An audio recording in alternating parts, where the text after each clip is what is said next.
Hello friends, welcome back to our class on classification of periodic table and trends in periodic table.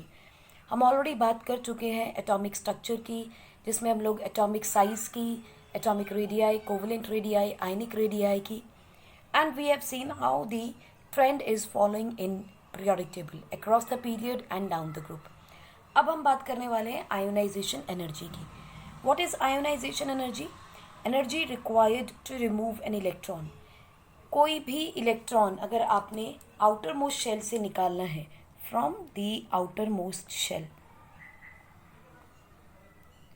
From outermost shell of an atom, ठीक, उसे हम बोलते हैं ionization energy. What is the SI unit of ionization energy? It is kilo joule per mole और we से electron volt per atom. जैसे कि हमें याद होगा कि जब हमने किसी भी एक एटम का स्ट्रक्चर ड्रॉ किया था तो हमने क्या कहा था, उसकी जो फर्स्ट सबसे पहली शेल है उसके अंदर एनर्जी कितनी थी? -13.6 electron volt. What is this energy? Electron volt per atom. So the first orbital के लिए आपके पास है -13.6 and successively it keeps on increasing from first period number of the orbit to the next orbit. ठीक है. सो kilo joule per मोल या electron volt per atom, ये आपके पास रिलेशनशिप रहेगा एनर्जी का. एक इलेक्ट्रॉन वोल्ट को अगर किलो जूल में कन्वर्ट करना है, we will multiply this by 96. So -13.6 electron volt को किलो जूल पर मोल में कन्वर्ट करने के लिए हम उसे किलो जूल पर मोल कन्वर्ट करने के लिए 96 से मल्टीप्लाई कर देंगे. करेक्ट. दूसरी डेफिनेशन आयोनाइजेशन एनर्जी की बच्चों क्या रहती है? That the ionization energy is amount of energy required to remove electron from an isolated gaseous atom in its ground state. Ground state का मतलब होता है कि इसकी नॉर्मल इलेक्ट्रॉनिक कॉन्फ़िगरेशन, यानी जब पहला आपने इलेक्ट्रॉन निकालना है, जिसका मतलब होता है ग्राउंड स्टेट में मतलब होता है that is the first ionization energy. First ionization energy इसका मतलब यह है कि अगर सोडियम एटम है, सोडियम एटम का एटॉमिक नंबर क्या है बच्चों? 11. इसके फर्स्ट आयोनाइजेशन एनर्जी क्या होगी? जब इसमें से आप एक इलेक्ट्रॉन को निकाल के इसे Na पॉजिटिव बना रहे हो with number of the electron 10. So this is the first ionization energy. So he says the amount of energy required to remove electron from an isolated gaseous atom in its ground state. ये थी इसकी ground state. Ground state में से पहला electron निकालने का मतलब है फर्स्ट आयोनाइजेशन एनर्जी. अब हम जब आइसोलेटेड गैशियस एटम की बात कर रहे हैं बच्चों, इसका मतलब ये है कि अगर कोई गैशियस एटम भी हुआ आपके पास, से दिस वन, इसी से आपका आयन बनने वाला है 90% ऑफ टाइम, बिकॉज आपका जो एटम है उसकी पहले स्टेट में ऑफ मैटर चेंज होता है. सॉलिड सॉलिड से लिक्विड, लिक्विड से गैस में कन्वर्ट होगा, फिर गैस से वो आयन में आएगा. Why so? Because that amount of energy is absorbed in overcoming the power of attraction between the atoms. तो जब तक वो पावर आइसोलेटेड यानी अलग अलग नहीं हो जाते, आप इलेक्ट्रॉन को नहीं निकाल सकते, कारण they are being forceful bonded to one another. यानी कि अगर एक सोडियम एटम है वो दूसरे के साथ कनेक्टेड है, there is a force of attraction between these two. अगर इन दोनों में अट्रैक्शन है तभी ये सॉलिड है. तो इलेक्ट्रॉन निकलेगा कैसे? क्योंकि इसके पार्टिकल्स को ये वाला एटम अट्रैक्ट कर रहा है, इसके पार्टिकल को ये वाला एटम अट्रैक्ट कर रहा है, like we did in hydrogen molecule के केस में जब हम रेडियस फाइंड आउट कर रहे थे. सो इस कंडीशन के अंदर सबसे पहले इनके बीच की फोर्स ऑफ अट्रैक्शन टूटेगी. सॉलिड में है तो गैस पहले लिक्विड में कन्वर्ट होंगे, मोल्टन स्टेट में आएंगे, उसके बाद गैशियस में आएंगे. Only then isolated gaseous atom, यानी जब ये एक अकेला रह जाएगा तब इसमें से इलेक्ट्रॉन निकलेगा. So this is known as the isolated gaseous atom in its ground state. यानी ये वो गैशियस एटम है सॉलिड सोडियम का जिसमें से अब इलेक्ट्रॉन निकाल सकते हैं, एंड ये है वो gaseous atom. So any gaseous atom when loses one electron and the amount of energy released is known as ionization energy. और ये बच्चों हमेशा पॉजिटिव होगी. It is always positive. Why so? Because exothermic reaction है, so always positive in sign. कभी भी negative नहीं मिलेगी आपको ionization energy, because this is the amount of the energy that is being given to the atom, उसे आप absorb करा रहे हो, यानी वो एनर्जी आपने दी है एटम को, उसके बाद उस एनर्जी को रिलीज कर रहा है वो electron. So the ionization energy is always positive because the energy is always given and it is the endothermic reaction not the exothermic reaction, क्योंकि आप इलेक्ट्रॉन को एनर्जी दे रहे हो. So this is the positive energy. ठीक है, अगर आप इधर लिख रहे हो लिखोगे तो it will be negative sign that we will have to take up. So this is the amount of the energy negative, यानी कि it is being absorb by this gaseous atom to give the ion. अब आप ये देखिए कि ionisation energy बच्चों successively बढ़ती चली जाती है, यानी कि ग्राउंड स्टेट में फर्स्ट आयोनाइजेशन एनर्जी सबसे कम होगी. कोई भी एलिमेंट हो, कोई भी एलिमेंट हो, I am saying again any element. क्यों? क्योंकि हमेशा जब भी एक इलेक्ट्रॉन निकलेगा नंबर ऑफ प्रोटॉन बढ़ जाएंगे, net nuclear effect, net nuclear force of attraction increase हो जाएगी और आयोनाइजेशन एनर्जी बढ़ती चली जाएगी. बिकॉज अब मुझे ज़्यादा फोर्स ऑफ अट्रैक्शन की वजह से ज़्यादा एनर्जी देनी पड़ेगी इलेक्ट्रॉन को निकालने के लिए. So successive ionization energies will always always increase. देखो कैसे, मान लीजिए आपके पास x था गैशियस पार्टिकल, ठीक है, एक इलेक्ट्रॉन आपने लूज किया इसमें से, तो आपको क्या मिल जाएगा, x प्लस गैशियस एटम. ठीक है, now this is the amount of the energy that you are going to give. This energy is known as the ionization energy 1, क्योंकि पहला इलेक्ट्रॉन निकल रहा है. नाउ अगर आप x प्लस में से एक इलेक्ट्रॉन और निकाल देते हो तो this will be called as second ionization energy, because this is going to gift x2 plus. Now this energy is called as ionization energy 2, और यहाँ जो चेंज ऑफ एनर्जी है it is called as ionization energy 1. Delta H का मतलब amount of heat energy change. ठीक है, so और ये हमेशा पॉजिटिव होती है. Why so? Because it is an endothermic reaction.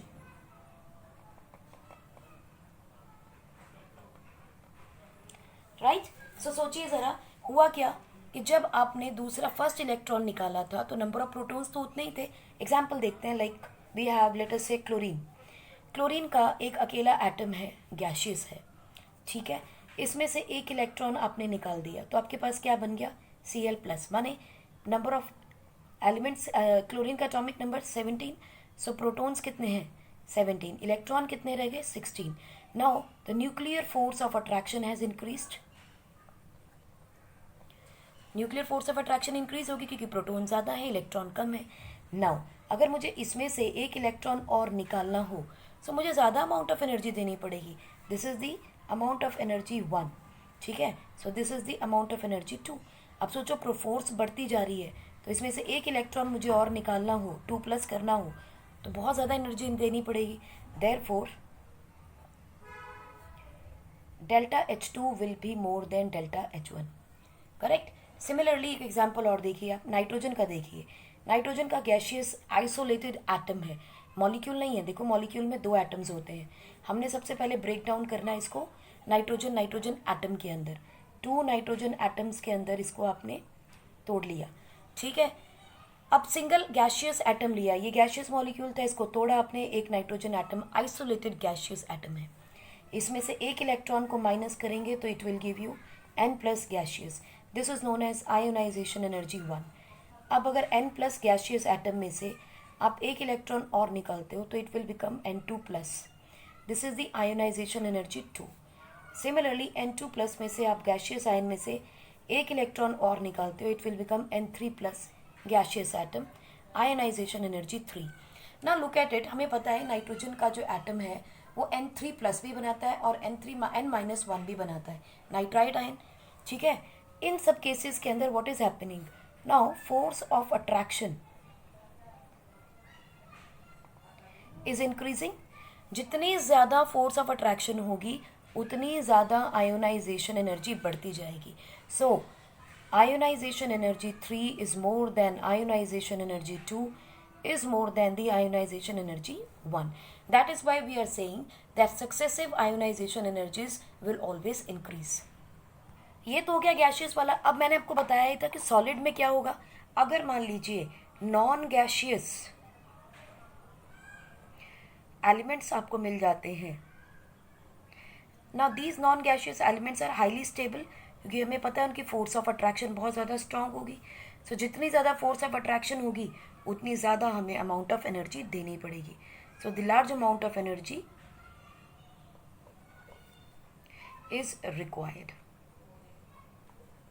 Right. So इसका मतलब अगर मेटालिक बॉन्ड्स होंगी यानी कि मेटल्स होंगे, उनके अंदर आयोनाइजेशन एनर्जी आपको ज़्यादा मिलेगी.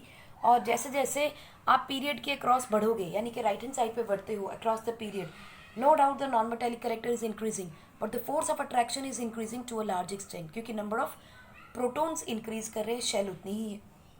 सो what trend do we see? तो ट्रेंड क्या बनता है हमारा? ट्रेंड ये है बच्चों, across the period ionization energy increases and down the group ionization energy decreases. Correct. अब देखना कारण क्या क्या हो सकते हैं इस आयोनाइजेशन एनर्जी के बदलाव के. सबसे पहला कारण है बच्चों एटॉमिक साइज. जैसे जैसे एटॉमिक साइज बढ़ता जाएगा आयोनाइजेशन एनर्जी कम होती जाएगी. तो आपको याद होना चाहिए कि जैसे जैसे आपका एटम का साइज बढ़ रहा था यानी नंबर ऑफ शेल्स इंक्रीज कर रहे होंगे, जब भी नंबर ऑफ शेल्स इंक्रीज कर रहे होंगे आपकी आयोनाइजेशन एनर्जी कम होती जाएगी. क्यों? क्योंकि फोर्स ऑफ अट्रैक्शन कम हो रहा है, because nuclear charge is directly proportional to the ionization energy. अगर न्यूक्लियर चार्ज कम हो रहा है आयोनाइजेशन एनर्जी कम हो रही है. या आप लिख सकते हो force of attraction is directly proportional to ionization energy. अब यहाँ फोर्स ऑफ अट्रैक्शन कम हो रही है किसके लिए? For the outermost electron. For the outermost electron force of attraction कम हो रही है, आयोनाइजेशन एनर्जी कम हो रही है. Look at it, the lesser than sign. So the ionization energy of this will be less than the ionization energy of this atom. So size के inverse relation है. न्यूक्लियर फोर्स के साथ direct relation है. More the nuclear charge यानी number of proton जितने ज़्यादा होंगे उतनी ज़्यादा आयोनाइजेशन एनर्जी होगी. सो न्यूक्लियर चार्ज का मतलब है एटॉमिक नंबर, एटॉमिक नंबर का मतलब है number of protons. Electronic configuration की स्टेबिलिटी, ये एक बहुत इंपॉर्टेंट फैक्टर है बच्चों आयोनाइजेशन एनर्जी के लिए.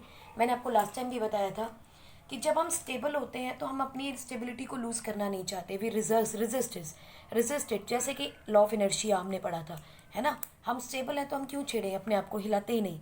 सो दो कंडीशंस थी आपके पास मोस्ट स्टेबल कॉन्फ़िगरेशन में, half filled and fully filled orbitals. Half filled में यानी पी ऑर्बिटल में अगर आपके 3 इलेक्ट्रॉन्स फुल है लाइक दिस, तो ये हाफ फिल्ड है. तो हाफ फिल्ड पी में 3 होते हैं, डी में 5 और 7, एफ में 7 आपके हाफ फिल्ड होंगे. या फिर फुल्ली फिल्ड यानी पी ऑर्बिटल में 6 इलेक्ट्रॉन्स होने चाहिए, just like your noble gases. Correct. Similarly D में 10 और एफ में 14. तो इस तरह की जो कॉन्फ़िगरेशन होती है यहाँ भी हमें बहुत ज़्यादा एनर्जी देनी पड़ती है ताकि इलेक्ट्रॉन्स को निकाला जा सके. ठीक है. So that to ionize I will need more energy. So configuration अगर स्टेबल है आयनाइजेशन एनर्जी हाई हो जाएगी. Then becomes the penetration effect. Penetration effect भी बच्चों it is directly proportional to the ionization energy. जैसे हमने बात की थी एसपीडीएफ ब्लॉक्स जो है वो कैसे होते हैं स्ट्रक्चर में. एस जो है वो स्फेरिकल होता है, पी जो है वो एक्स वाई एक्सिस या वाई एक्सिस पे या एक्स एक्सिस पे या जेड एक्सिस पे होगा, यानी कि एक एक्सिस के ऊपर ऑर्बिटल होगा, 2 पे नहीं होगा. डी में हो रहा है क्या, 2 हैं डम्बल शेप्ड. एफ कॉम्प्लेक्स था, मतलब यह है कि स्फेरिकल वाला जो है वो न्यूक्लियस को चारों तरफ से घेरता है, लेकिन पी डी और एफ जो है वो पूरी तरह से चारों तरफ से घेरते नहीं. सो आप सोचो जिसके एस ब्लॉक फुल होगा, जिसमें एस ब्लॉक के एलिमेंट ज़्यादा होंगे उसकी आयनाइजेशन एनर्जी ज़्यादा होनी चाहिए. यानी जहाँ पे penetration effect of the outermost electron nucleus के नज़दीक आ सके, यानी कि न्यूक्लियस इलेक्ट्रॉन को देख सके. अगर स्फीयर है तो देख नहीं पाएगा, इसका मतलब आउटर मोस्ट इलेक्ट्रॉन जो होता है वो जल्दी निकल जाएगा क्योंकि फोर्स ऑफ अट्रैक्शन न्यूक्लियस से मिल ही नहीं रही. Look at it. मान लीजिए ये न्यूक्लियस है आपके पास, ठीक, और ये रहा आपका एस ब्लॉक का ऑर्बिटल. अब अगर एस ब्लॉक के ऑर्बिटल के बाहर एक नया ऑर्बिटल हम ले लें और यहाँ कहीं एक इलेक्ट्रॉन है, now this s orbital is going to cover this nucleus totally. ऐसे समझ लो कि घर में 2 बच्चे हैं, एक बच्चा मम्मी पापा को घेर के बैठा रहता है और दूसरा बच्चा उसको एक्सेस नहीं कर पाता, पेरेंट्स के पास नहीं पहुंच पाता. सो व्हाट इज हैपनिंग, ये इलेक्ट्रॉन पेनिट्रेट कर नहीं पाएगा. करेक्ट. ऑन द कॉन्ट्ररी अगर मान लीजिए ये इस तरह से होता कि भैया एक ऐसे है एक ऐसे है, एक ऐसे है और एक ऐसे है. So now look at it. यहाँ से इलेक्ट्रॉन न्यूक्लियस की तरफ आ सकता है, यहाँ से आ सकता है, यहाँ से आ सकता है. इसका मतलब पी ब्लॉक के अंदर penetration of the outermost electron towards nucleus is increasing. जितनी ज़्यादा आउटर मोस्ट इलेक्ट्रॉन की न्यूक्लियस की तरफ पेनिट्रेशन होगी उतना ज़्यादा आयोनाइजेशन एनर्जी होगा. ठीक है, चलिए इसको एक और तरीके से समझते हैं. पेनिट्रेशन इफेक्ट को बच्चों आप लोग ज़्यादा पढ़ेंगे स्क्रीनिंग इफेक्ट के नाम से. पेनिट्रेशन इफेक्ट को हम पढ़ेंगे स्क्रीनिंग इफेक्ट के हिसाब से. ठीक है, यानी कि हम इसको दोनों तरीके से समझते हैं बच्चों. देखो, पेनिट्रेशन इफेक्ट ये कहता है कि जब outermost electron of an atom can penetrate towards nucleus, माने nucleus has force of attraction towards electron. कौन सा वाला? Outermost. तो उसे हम बोलते हैं पेनिट्रेशन इफेक्ट. तो देखिए, फोर्स ऑफ अट्रैक्शन बढ़ गई तो इसका मतलब पेनिट्रेशन इफेक्ट बढ़ गया. इसका मतलब वो इलेक्ट्रॉन जो है वो स्ट्रांगली बाइंड करेगा. सो अगर पेनिट्रेशन इफेक्ट है इलेक्ट्रॉन का, so it will be directly proportional to the ionization energy. Correct. Screening effect के क्या है मतलब? स्क्रीनिंग इफेक्ट का मतलब है शील्ड करना. इसे हम लोग शील्डिंग इफेक्ट के नाम से भी जानते हैं. स्क्रीनिंग इफेक्ट या शील्डिंग इफेक्ट का मतलब है कितना हम न्यूक्लियस को किसी दूसरे के पास जाने से रोक सकते हैं या किसी और को उसके पास आने से रोक सकते हैं. इट इज़ जस्ट लाइक कुछ स्टूडेंट जो होते हैं टीचर के बड़े प्यारे होते हैं, वो चाहते नहीं कि उसके पास कोई और जाए. ठीक है, so what they are doing, they are shielding that nucleus, that shielding their teacher, कि उसके पास कोई भी ना जा पाए. सो ऐसा शील्डिंग इफेक्ट जहाँ जितना ज़्यादा होगा उतनी कम आयोनाइजेशन एनर्जी होगी. मान लीजिए एक इलेक्ट्रॉन यहाँ है और एक इलेक्ट्रॉन यहाँ है, या एक इलेक्ट्रॉन यहाँ लगा लो, चलो. ठीक है, इस न्यूक्लियस को इस इलेक्ट्रॉन ने, इन इलेक्ट्रॉन्स ने कवर करके रखा हुआ है. They are not allowing any other to enter into this nucleus. तो ये जो इलेक्ट्रॉन बाहर पड़ा है बच्चों, इसको क्या हो रहा है? फोर्स ऑफ अट्रैक्शन नहीं मिल रहा न्यूक्लियस से.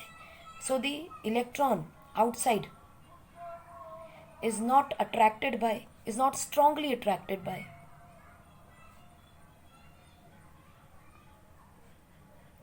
nucleus on one side. ठीक है ना. सेकेंड चीज पे क्या हो रहा है बच्चों? ये इलेक्ट्रॉन इसको धक्का भी तो मार रहा है, रिपल्शन, क्योंकि सिमिलर चार्जेस हैं. There is a repulsion between electrons of outermost and penultimate shells. मान लो ये एक और शेल है आपके पास, ये आउटर मोस्ट शेल है, तो ये शेल क्या होगी? पेनल्टीमेट. आउटर मोस्ट से नेक्स्ट वाली, अंदर वाली. इसके अंदर जो इलेक्ट्रॉन है और यहाँ जो इलेक्ट्रॉन है, इन दोनों के बीच में रिपल्शन नहीं आएगी बच्चों. ये इलेक्ट्रॉन दूर जाएगा इस इलेक्ट्रॉन से, क्योंकि ये इसको धक्का दे रहा है. So there is a repulsion because they are similarly charged. So दो कारणों की वजह से आपकी आयनाइजेशन एनर्जी कम हो जाएगी, क्योंकि फोर्स ऑफ अट्रैक्शन कम हो रही है. सो द पेनिट्रेशन इफेक्ट का डायरेक्ट इफेक्ट होगा आयनाइजेशन एनर्जी पे. पेनिट्रेशन इफेक्ट देखता है इस इलेक्ट्रॉन की नज़र से, स्क्रीनिंग इफेक्ट देखता है इस इलेक्ट्रॉन की नज़र से. ये इलेक्ट्रॉन अंदर इसको छुपा के रख रहा है और इसको धक्का मार रहा है. पेनिट्रेशन ढूंढ रहा है कि मैं कहाँ से आऊँ और न्यूक्लियस के साथ चिपक जाऊँ.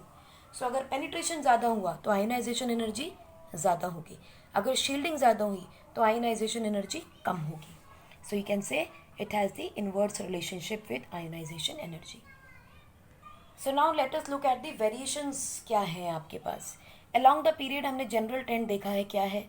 जब हम लेफ्ट टू राइट जा रहे हैं तो न्यूक्लियर जो फोर्स है वो इंक्रीज कर रही है, सो आयनाइजेशन एनर्जी इंक्रीज करती है.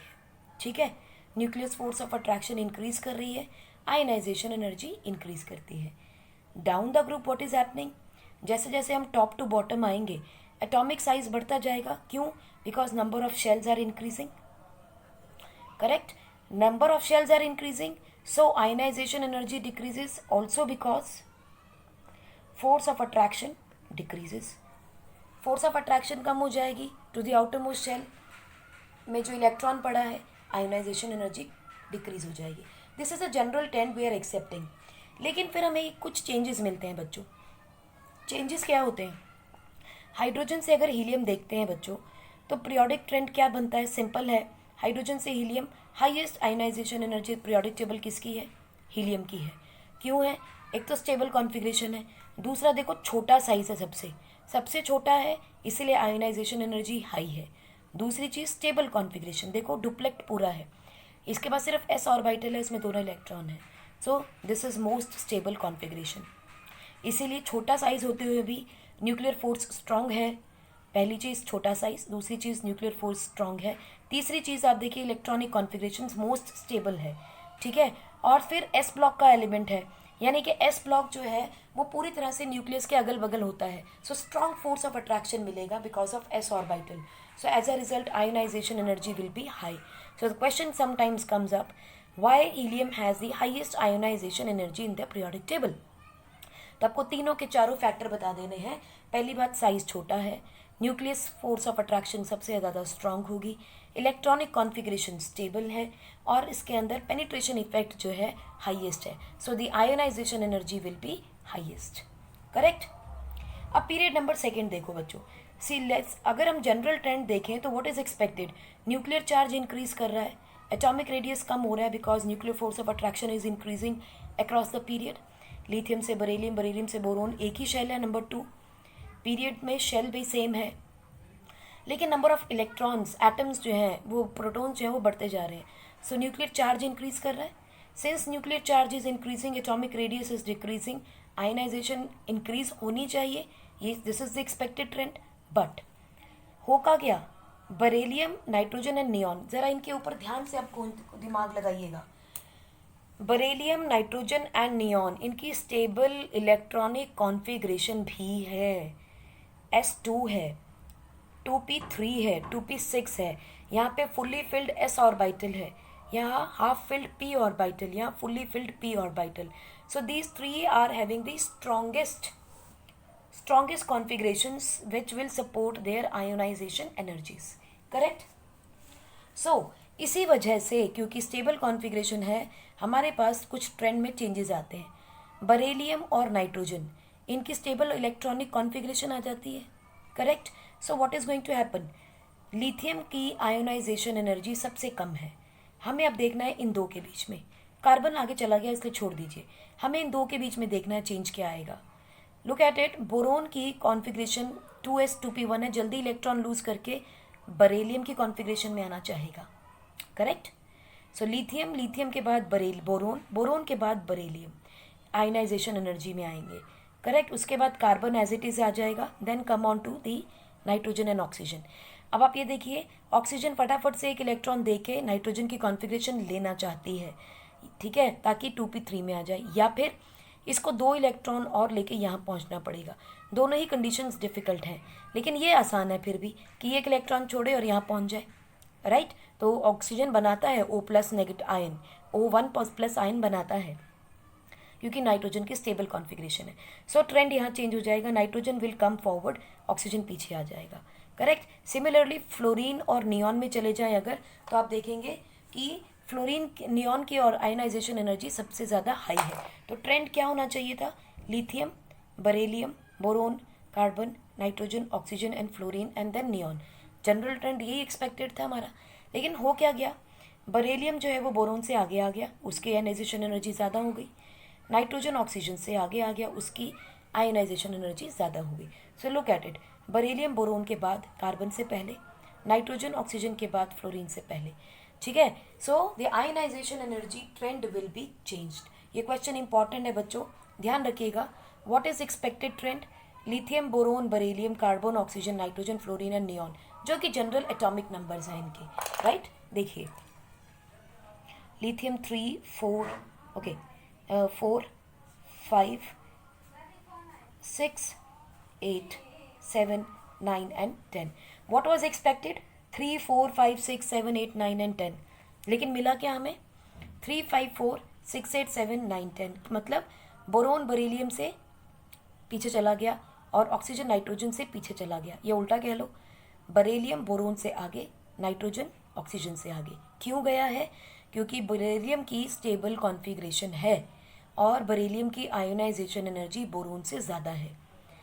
नाइट्रोजन की स्टेबल कॉन्फ़िगरेशन है, इलेक्ट्रॉनिक कॉन्फ़िगरेशन स्टेबल है, देखिए हाफ फिल्ड है, p orbital, so it will move in front of oxygen. So इसीलिए इनका ट्रेंड चेंज हो जाता है। सो आपको ये रियलिटी में जो ट्रेंड है उसको ध्यान में रखना है, ठीक है।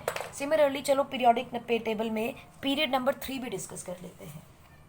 पीरियड नंबर 3 में क्या हो रहा है? सोडियम एल्यूमिनियम, एटॉमिक नंबर्स लिख लें इनके, 10,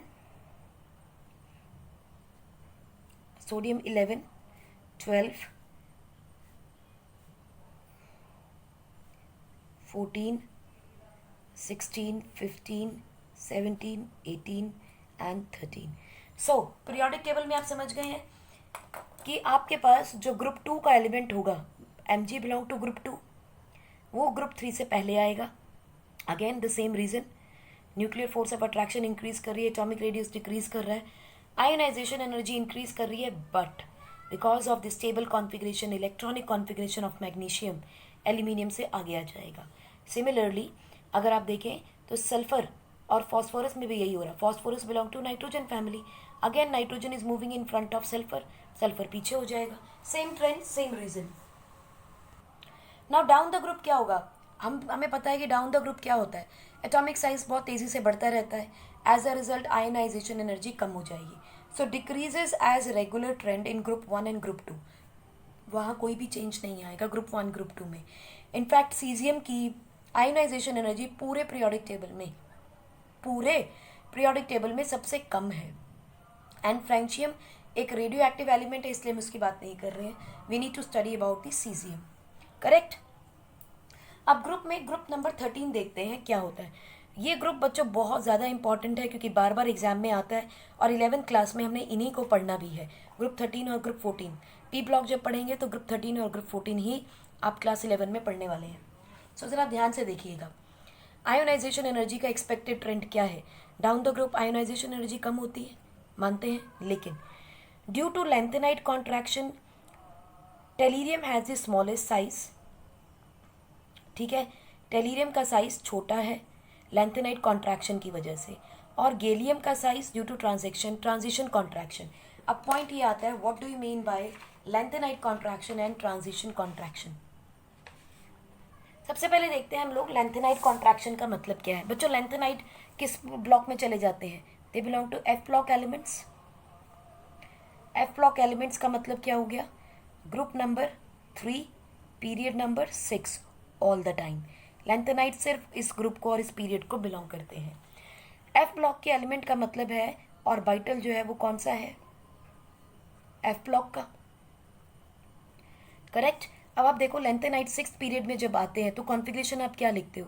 we write NS2 N-2F 0 to 14 1 to 14 N-1D 0 to 1, correct. 0 to 1 1 1 2 0 to 1, ठीक है जी। इसका क्या मतलब हुआ कि आपके पास जो एलिमेंट्स भरे जाएंगे या तो उनका ऑर्बिटल F होगा या D होगा। S तो पहले ही चला गया, S तो सब में ही कॉमन है।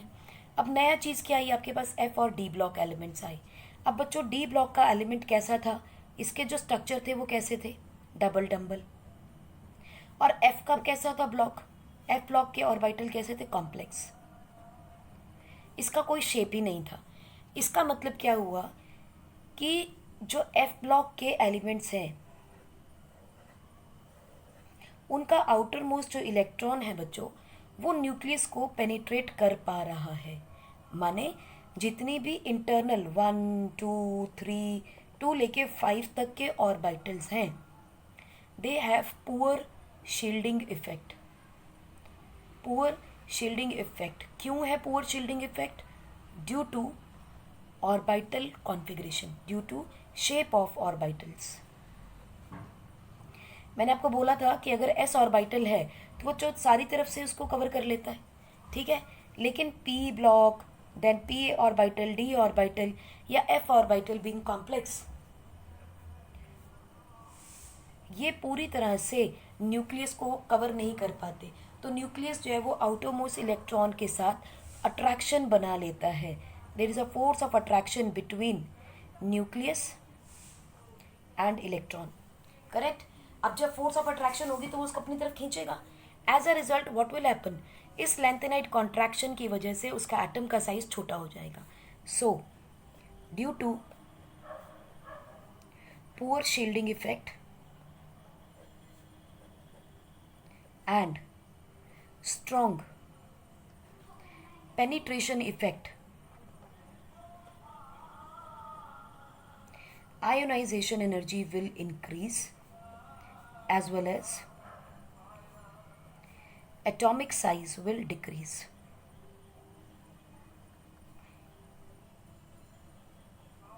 तो देखिए हमारे बड़े सारे फैक्टर्स यहाँ एक साथ जमा हो गए लेंथेनाइट कॉन्ट्रैक्शन के अंदर। पहला फैक्टर क्या हुआ आपके पास, एटॉमिक साइज कम हो गया, और हमने क्या कहा था, it is inversely proportional to ionization energy, correct. दूसरी चीज हमने क्या बोली, शील्डिंग इफेक्ट। हमने क्या कहा था कि जिसका जितना ज़्यादा शील्डिंग इफेक्ट होता है, ठीक है, उतनी कम आयोनाइजेशन एनर्जी होती है, करेक्ट। यानी कि shielding effect is inversely proportional to ionization energy. अब शील्डिंग इफेक्ट भी रिड्यूस हो रहा है तो आयोनाइजेशन एनर्जी बढ़ गई। सो जितना ज़्यादा शील्डिंग इफेक्ट होगा आयोनाइजेशन एनर्जी उतनी कम हो जाएगी। अब यहाँ पे शील्डिंग इफेक्ट कम हो रहा है तो आयोनाइजेशन एनर्जी बढ़ रही है। Now look at the third point, we have penetrating effect. अब हमने क्या कहा है, the penetrating effect is by the outermost electron. Outermost electron कितना पेनिट्रेट कर रहा है टुवर्ड्स न्यूक्लियस, जितना ज़्यादा करेगा आयोनाइजेशन एनर्जी उतनी ज़्यादा होगी। क्यों होगी ज़्यादा, because force of attraction will increase. यहाँ क्या हो रहा है, शील्डिंग इफेक्ट कम हो रहा है, फोर्स ऑफ अट्रैक्शन इंक्रीज कर रही है। यहाँ एटॉमिक साइज कम हो रहा है तो क्या हो रहा है, फोर्स ऑफ अट्रैक्शन इंक्रीज कर रही है। So ultimately the relationship is of with the force of attraction, more the force of attraction smaller is the size. तो इसीलिए हम इसे बोलते हैं lanthanide contraction. Similarly transition contraction क्या होगा, सेम सब चीज़ें सेम होंगी बच्चों, बस फर्क सिर्फ इतना है वहाँ एफ ब्लॉक के एलिमेंट नहीं, ट्रांजिशन सीरीज किस में आती है, डी ब्लॉक में। अब डी ब्लॉक के जो ऑर्बिटल्स हैं वो कैसी शेप के हैं, ऐसे हैं। अगेन द सेम प्रॉब्लम, पूरी तरह से शील्ड नहीं करेंगे, यानी कि atomic size will decrease because ionization energy increases. Why increases, because of poor shielding effect. Shielding effect कम है, आयोनाइजेशन एनर्जी बढ़ जाएगी। Penetration effect of outermost electron बढ़ जाएगा, आयोनाइजेशन एनर्जी बढ़ेगी।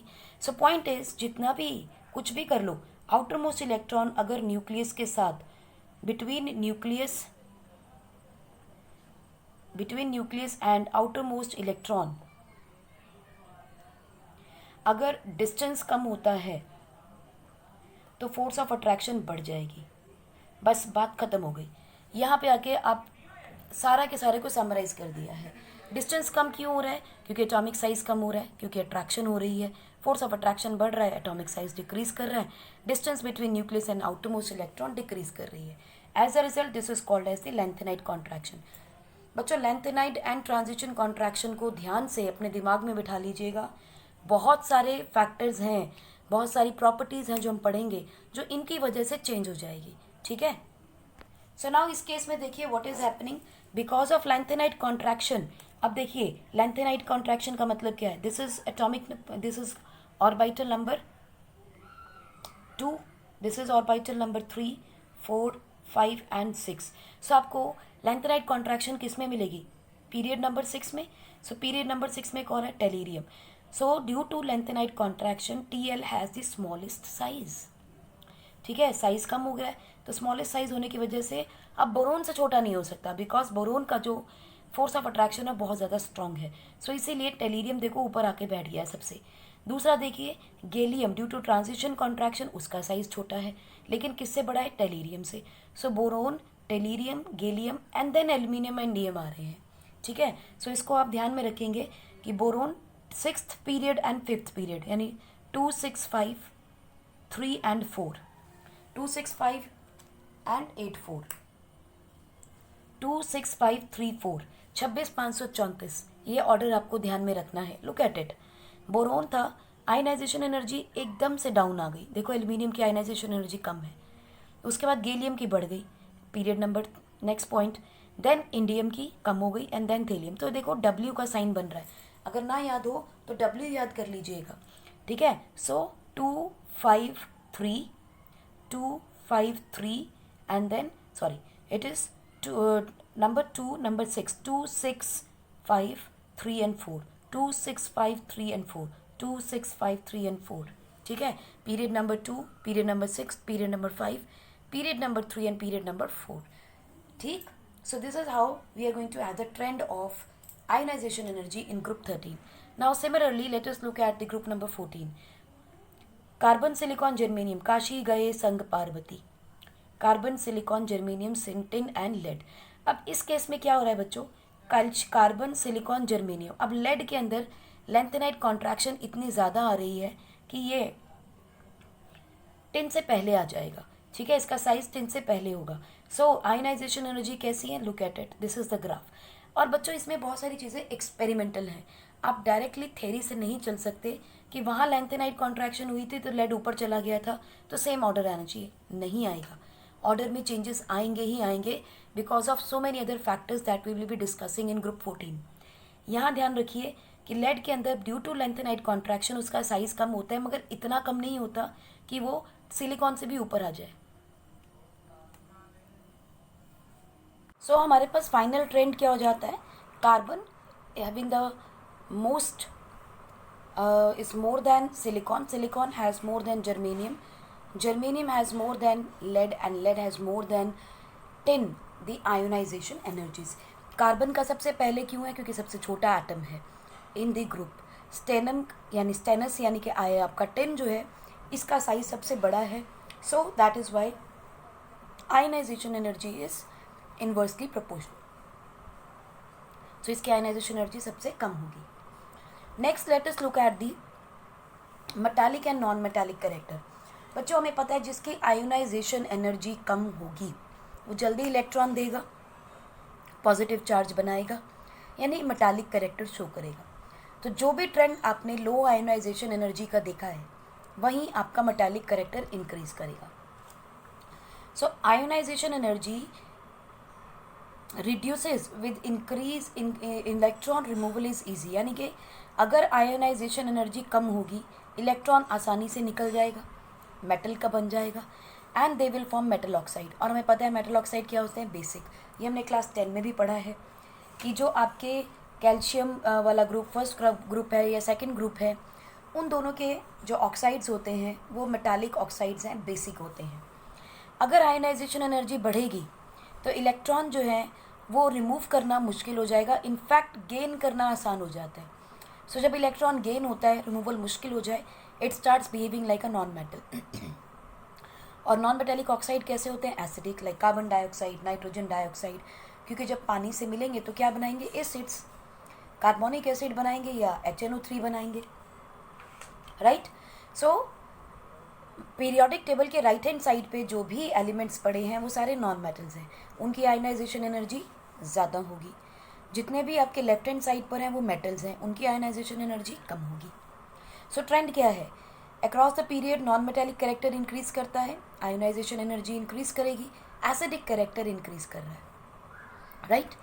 डाउन द ग्रुप क्या हो रहा है, आयनाइजेशन एनर्जी कम हो रही थी, क्यों, क्योंकि एटॉमिक साइज बढ़ रहा था, न्यूक्लियर फोर्स ऑफ अट्रैक्शन कम हो रही थी, तो मेटालिक कैरेक्टर इंक्रीज हुआ, बेसिसिटी इंक्रीज हो गई।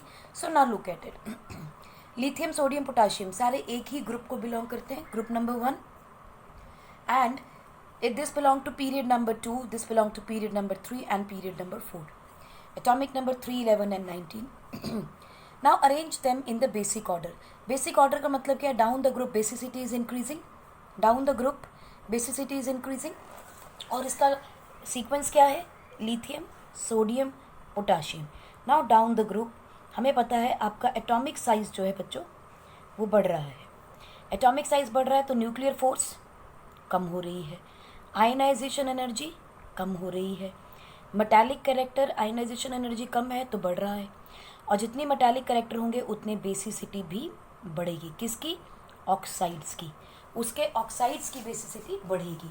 सो इसका मतलब पोटाशियम की ऑक्साइड जो है वो सबसे ज़्यादा बेसिक होगा, than less than sodium will be less and lithium will be least.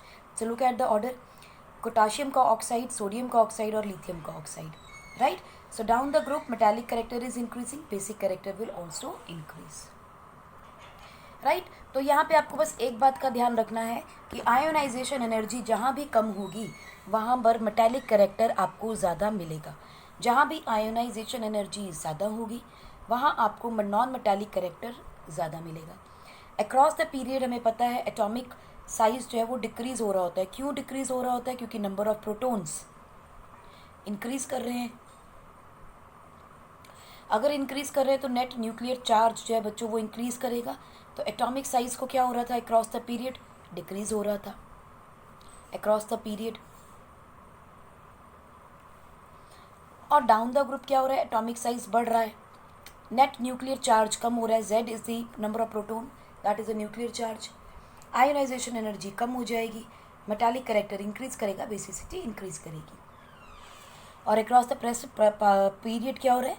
Acidity increase करेगा. सो हमें पता ही है यार कि आप देखिए ना, नाइट्रोजन डाइऑक्साइड, कार्बन डाइऑक्साइड या आप सल्फर डाइऑक्साइड लगाइए तो सल्फर क्या बना रहा है? Sulphuric acid. कार्बन क्या बना रहा है? Carbonic acid. नाइट्रोजन क्या बना रहा है? Nitric acid. So that is how we are getting the sense की जो राइट हैंड साइड पे पीरियोडिक टेबल के एलिमेंट्स हैं वो सब नॉन मेटल हैं and they will form the acidic oxides. Now let us look at the problem number 3.6. The first ionization energy values of third period element. Third period element मतलब sodium, magnesium, silicon, ठीक है, phosphorus. इनकी आपको first ionization energy given है, यानी कि पहला electron इनकी ग्राउंड स्टेट से निकालना है. क्या क्या है? सोडियम, मैग्नीशियम, सिलिकॉन की देखो 496, 737, 786. अब आप देखो sodium, magnesium, silicon they belong to the same period. Across the period ionization energies increases. कौन सी? फर्स्ट आयोनाइजेशन एनर्जी 496, 737, 786 इंक्रीज कर रही है. Predict whether the first ionization energy value for aluminium will be more close to 575 or 760 and justify your answer. देखिए sodium, magnesium, silicon. Sodium 11, 12 and 14. Aluminium is 13 element, ठीक है. Periodic table में 13 यानी कि it is present in the third group में पड़ा है, 13th group में पड़ा है बोरोन फैमिली में. तो अब आप ये देखिए कि बोरोन फैमिली के अंदर जो कॉन्फ़िगरेशन है वो क्या है? 2s2 2p1. लेट अस सी. बोरोन फैमिली के अंदर जो कॉन्फ़िगरेशन है बच्चों वो क्या है? दैट इज 2s2 2p1, क्योंकि सारे के सारे 2 सेकेंड ग्रुप को बिलोंग करते हैं. लेकिन अगर आप सिलिकॉन, बोरोन के बाद कौन आता है ऑर्डर के अंदर? बोरोन के बाद आता है nitrogen. Atomic number 5, 6, 7. Okay, aluminium, sorry. Aluminium जो है that will have 3s2 3p1. So now let me know कि अगर मैं मैग्नीशियम की कॉन्फ़िगरेशन देखूं दैट इज़ 3s2, ठीक है, 3p0. और अगर सिलिकॉन की कॉन्फ़िगरेशन देखी जाए दैट इज़ 3s2 3p2. तो मुझे ये बताइए कि इसकी आयोनाइजेशन एनर्जी कम होगी या ज़्यादा मैग्नीशियम से? क्या ये मैग्नीशियम से ज़्यादा होगी या कम होगी? Now look at it. Magnesium के अंदर 3s2 कॉन्फ़िगरेशन है, more stable then 3s2 3p1. ये जल्दी से इलेक्ट्रॉन छोड़ना चाहेगा ताकि mg की कॉन्फ़िगरेशन में आ जाए. सो इसका मतलब एल्यूमिनियम की आयोनाइजेशन एनर्जी मैग्नीशियम से कम होगी, right. At the same time 3s2 3p2 है. We are moving across the period, क्योंकि कॉन्फ़िगरेशन कैसे बन रही है? सोडियम के बाद मैग्नीशियम, मैग्नीशियम के बाद एल्यूमिनियम, एल्यूमिनियम के बाद silicon. Across the period ionization energy को क्या होता है? इंक्रीज होती है. Across the period ionization energy increases. यहाँ भी इंक्रीज होनी चाहिए थी, बट क्योंकि एल्यूमिनियम के पास 3p1 की कॉन्फ़िगरेशन है, एक इलेक्ट्रॉन लूज करके बहुत जल्दी से ये मैग्नीशियम के जैसा बन सकता है, तो इसकी आयोनाइजेशन एनर्जी मैग्नीशियम से कम होगी. So the order should be, it should fall between sodium and magnesium.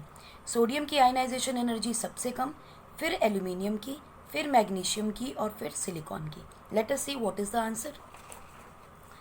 सो उसने कहा 575 के अराउंड होनी चाहिए 760, तो मेरे हिसाब से the answer should be 575 because the ionization energy will be less, so it should be close to 575। देखते हैं, it will be closer to 575, correct.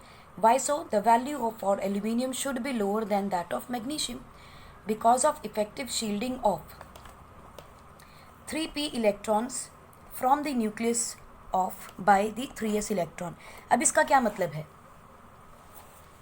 Effective shielding of 3p electrons from the nucleus of 3s electron. इसका मतलब क्या है कि जो आपका 3s electrons हैं वो न्यूक्लियस को कवर करके बैठे हैं, छुपा के बैठे हैं, ताकि जो 3p के अंदर इलेक्ट्रॉन है वो न्यूक्लियस के अट्रैक्शन में ना आ सके, फोर्स ऑफ अट्रैक्शन उसको ना मिले। तो वो देखो शील्डिंग हो गई ना। फाइनल बाहर जो 3p वाला इलेक्ट्रॉन है आपका, जो आपका 3p का इलेक्ट्रॉन है उसको न्यूक्लियस की तरफ से अट्रैक्शन नहीं मिल पा रहा है क्योंकि 3s ने न्यूक्लियस को शील्ड कर लिया। You like this is the nucleus, this is the 3s मान के चलते हैं। बाहर आपके पास क्या है? p orbital. p ऑर्बिटल में एक इलेक्ट्रॉन पड़ा है। अब देखो 3s न्यूक्लियस को पूरी तरह से घेर के बैठा है और ये इलेक्ट्रॉन पेनिट्रेट नहीं कर पा रहा न्यूक्लियस में। So penetration effect by the nucleus by the electron from the outermost shell कम हो गया और शील्डिंग ज़्यादा हो गई। दोनों ही कंडीशन में क्या हो गया? आयनाइजेशन एनर्जी लो हो जाएगी। So it will match the 575 kilo joules of per mole of the energy. Now before we move on to the next topic, let us try a question. I am just gonna give a question to you. इसका answer आप बताएंगे मुझे। If nuclear force increased and ionization energy increases across period, then why ionization energy 1 of boron, ये कह रहे हैं कि अगर पीरियड में nuclear force of attraction increase होता है और ionization energy across period increase होती है because of increasing force of attraction, तो first ionization of boron is lesser than first ionization energy of beryllium. How? तो आप इसका आंसर पॉज कीजिए इस वीडियो को और इसका आंसर लिखिए। Find out the reason for this question by pausing this video. Pause कीजिए, आंसर कीजिए एंड देन विल डू। कर लिया पॉज? हो गया? चलिए देखते हैं इसका आंसर क्या है। मैच कीजिए कि आपने यही लिखा है। देखिए, बरेलियम एंड बोरोन, इसका एटॉमिक नंबर 4, इसका atomic number 5, it means they belong to the same period. ठीक है, वो तो उन्होंने वैसे भी आपको क्वेश्चन में दिया है that they belong to the same period. Configuration बच्चों क्या हो जाएगी? इलेक्ट्रॉनिक कॉन्फ़िगरेशन क्या रहेगा? 2s2 1s2 2s2। इसका क्या रहेगा? 1s2 2s2 2p1, right. तो यहाँ पे क्या है? पीरियड तो सेम है बट न्यूक्लियस से s एलिमेंट, इस एलिमेंट का इलेक्ट्रॉन का लेस डिस्टेंस है। Also it is completely full और कंप्लीटली फिल्ड, सो स्टेबल है। इन केस ऑफ बरेलियम, बोरोन के केस में कंडीशन क्या बनती है? डिस्टेंस बढ़ रहा है या कम हो रहा है? Distance is increasing. Why so? Because p orbital जो होते हैं बच्चों are larger than s orbital. One thing, so look at the configuration क्या बनता है। अगर ये s ऑर्बिटल है और ये न्यूक्लियस है बच्चों, ठीक है, तो p ऑर्बिटल कैसा है? ऐसा। तो आप देखिए p ऑर्बिटल के अंदर distance from the nucleus has increased, this one, और s ऑर्बिटल में देखिए this is the distance. So इसका मतलब जो इलेक्ट्रॉन s ऑर्बिटल में है they are closer to nucleus than the p orbital. One thing, दूसरी चीज़ आप देखिए, आयनाइजेशन एनर्जी कम क्यों है? पहला रीज़न तो ये हो गया। सेकेंड रीज़न क्या है यहाँ? There is shielding effect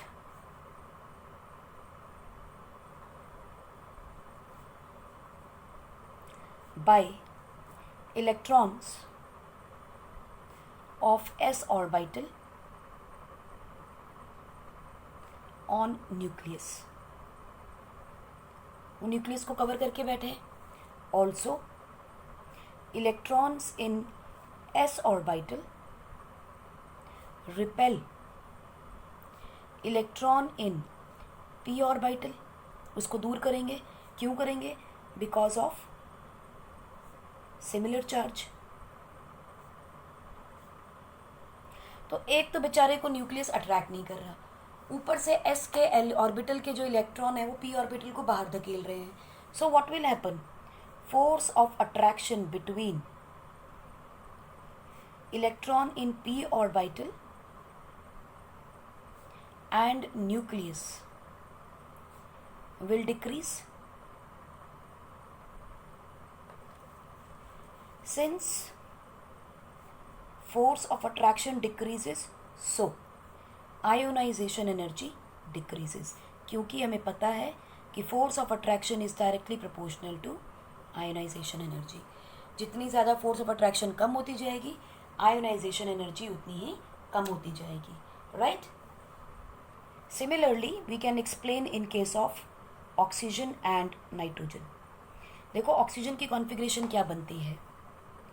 1s2 2s2 2p4. इसकी क्या है? 1s2 2s2 2p3. Correct. Now look at it. This is p3. p3 का मतलब है half filled p orbital.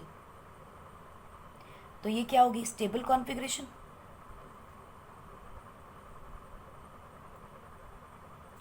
Right. In this case what is happening? अगर ये एक इलेक्ट्रॉन लूज करे तो ऐसा बन जाएगा, स्टेबल हो जाएगा. So what will happen? इसकी जो 2p4 की कॉन्फ़िगरेशन है, on losing one electron will become stable. कैसा बन जाएगा? 2p3 बन जाएगा, जो कि स्टेबल कॉन्फ़िगरेशन है. ठीक है जी. पहली चीज़, ये पहला रीज़न हो गया स्टेबिलिटी का. दूसरा रीज़न आप देखिए क्या हो रहा है. There is repulsion of electrons in p orbital itself. क्यों? क्योंकि देखिए ना, p ऑर्बिटल में जब तक तो 3 थे तो हुन्स रूल के हिसाब से इनकी कॉन्फ़िगरेशन ये थी, है ना, एक एक इलेक्ट्रॉन, कोई रिपल्शन नहीं, सब अपनी अपनी जगह पे खाली खाली बैठे हैं.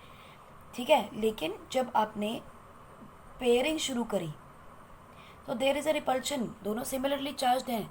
They will try to repel each other. So this is known as p repulsion. एक तो ये रिपल्शन हो गई. दूसरी रिपल्शन कौन सी है बच्चों? s और p इलेक्ट्रॉन्स के बीच में. अंदर 2s के जो इलेक्ट्रॉन हैं, 2s के इलेक्ट्रॉन एंड 1s के इलेक्ट्रॉन्स जो हैं विल रिपेल p इलेक्ट्रॉन्स. वो इसमें भी हो रहा है, नो डाउट इसमें भी हो रहा है, लेकिन यहाँ पे स्टेबल कॉन्फ़िगरेशन होने की वजह से ये आसानी से इलेक्ट्रॉन छोड़ेगा नहीं. ठीक है. और यहाँ पे स्टेबल भी नहीं है और रिपल्शन भी है. दोनों ही फैक्टर मेरे अगेंस्ट आ रहे हैं. ठीक है. सो नंबर 3 में आप क्या कह सकते हो? Shielding effect of s orbital electrons. Shielding effect of s orbital electrons भी रहेगा.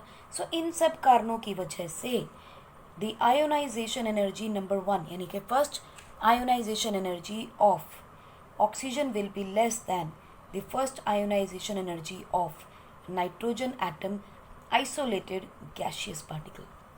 क्लियर होगी बात? आज के लिए बच्चों इतना ही. नेक्स्ट लेक्चर में हम बात करेंगे इलेक्ट्रॉन गेन एंथैल्पी और इलेक्ट्रोनेगेटिविटी की. So till then take care and keep enjoying.